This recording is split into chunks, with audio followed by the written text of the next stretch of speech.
Hey there, Benjamin here from The Wandering Free Soul. I've been thinking about where I want to go with this channel. I know that I'm all about love and I'm all about unity consciousness. But you know what? I think I really, really want to find out what you think I should deliver that would bring just such an impact to the world.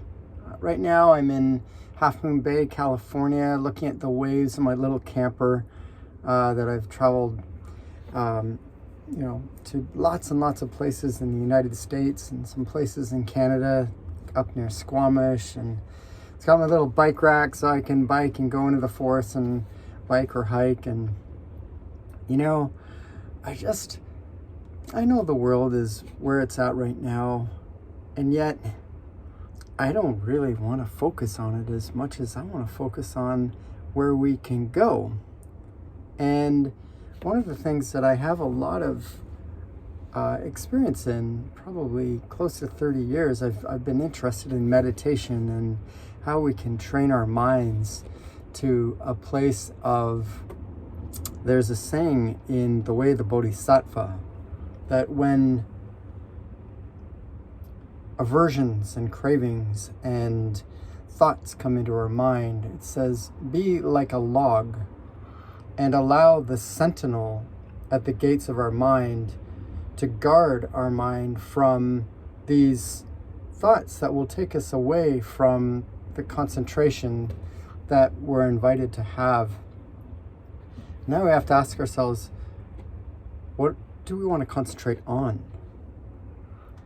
If our internal environment is a complete mess, then mark my words, your external environment will be a complete mess too. Without getting too woo-woo, the world really is kind of like a holographic universe, and the universe is within us.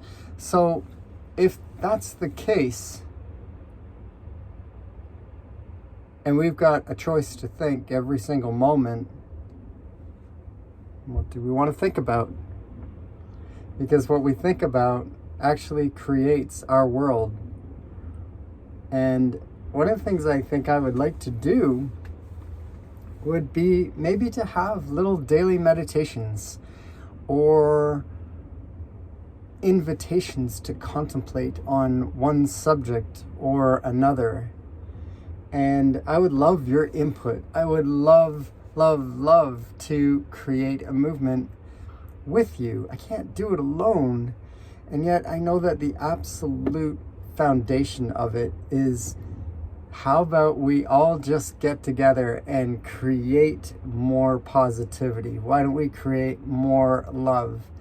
And it all starts with, hey, we wake up in the morning, we look in the mirror, and maybe we need to look at the thoughts we have when we look in the mirror. Are we looking in the mirror and going, oh man, I feel kind of chubby, or I feel really stressed out about my day? And maybe there's a couple of really cool breath techniques that I can give you in another video. Both my beloved Grace and I are breathwork facilitators, and we really... we realize the power of breath work and how it can literally rewire your mind. And I find that sometimes when I have a really big struggle, I go to the breath work. And I'm about to write another chapter in my book, Tales of a Wandering Free Soul. I'm kind of building on it, and it's evolving, and Spirit will give me another idea for my book. And one of them was my journey to Peru. I had spent 3 weeks in the jungles doing ayahuasca. I shouldn't say doing ayahuasca, but partaking in the wisdom of her plant medicine. And the takeaway when people go, what did you go to Peru? What did you actually get out of it? And I remember in one really, really intense ceremony, I had asked, they say, set your intention. And I went, well, I want to feel love. I want to expand and see what's miraculous out there. Well, I'll tell you, Mama Aya gave me the most terrifying and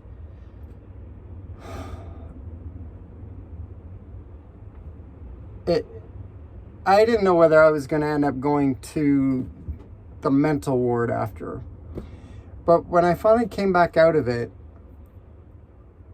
the message was, before I can show you love, I will show you what I am blocking love, how I am blocking love, the obscurations within my own limiting core beliefs.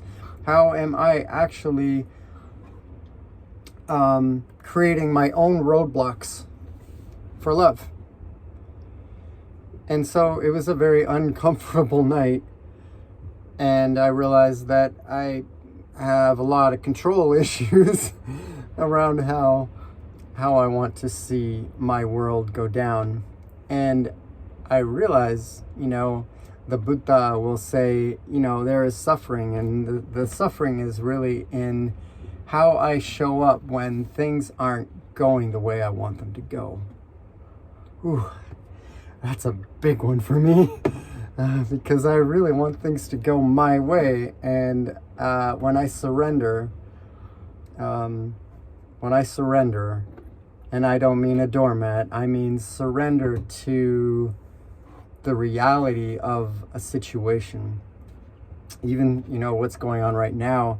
I have a choice. We all have a choice, right?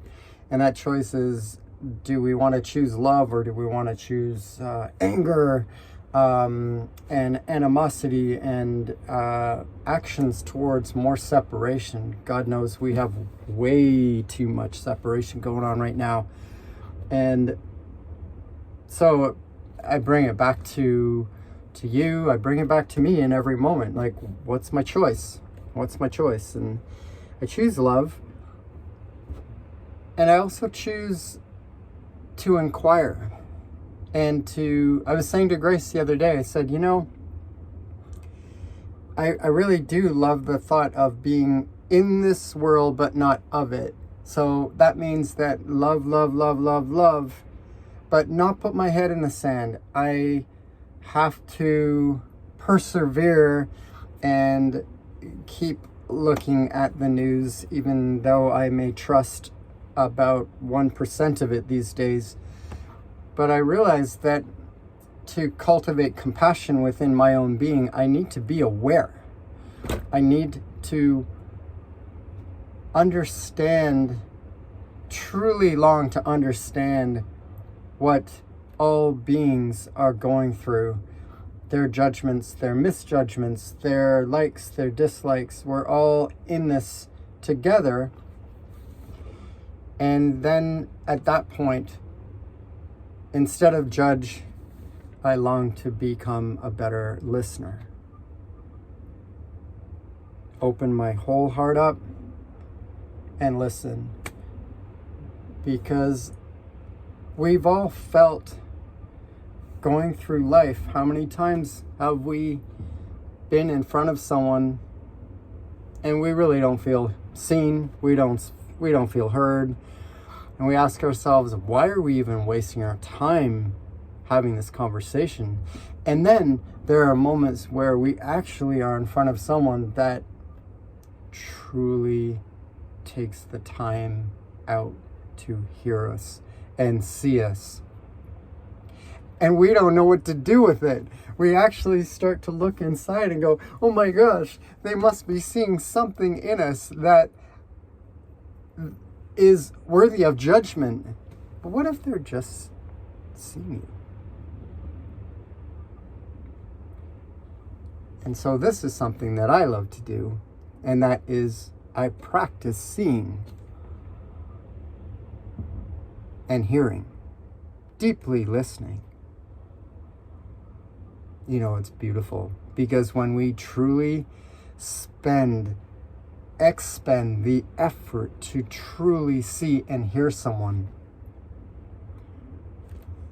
they blossom, they open, and the conversation gets really delicious. Oh, sometimes in some retreats we've had, and there's been so many different universes bouncing up against each other. It's like the most delicious stew, because we're learning from each other and we're practicing listening and hearing with our whole heart, our whole soul. And at the same time, we're hearing and feeling all of our filters. Everything that's coming from our filters. And our job is to actually put the filters aside. And can we actually see, hear another? And right up there with love is giving another human being our time.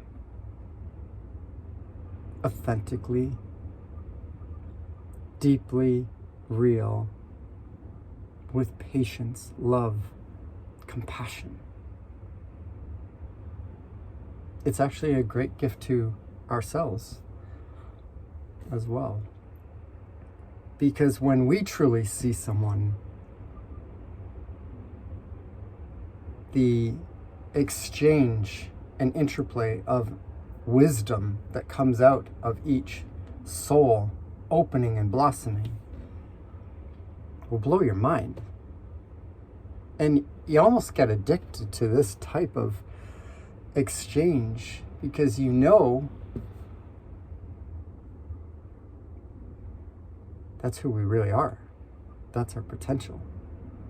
We don't have to wait 20 years for more inquiry.